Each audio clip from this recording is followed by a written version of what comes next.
Как вам сегодняшнее настроение? Да, отличное, солнце светит, люди такие красивые вокруг ходят. 1 мая ждем. Тренируемся.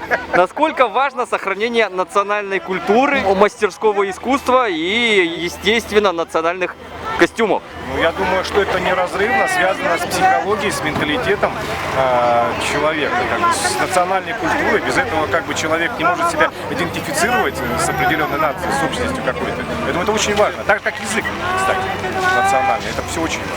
Конечно, очень важно. Это, смотрите, какие красивые женщины, да?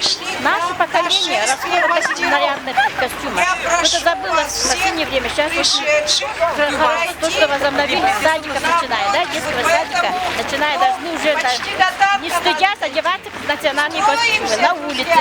Обычно будние дни тоже я агитирую одеваться. Очень красиво, очень рада. Так что всем поздравляю с нашим праздником.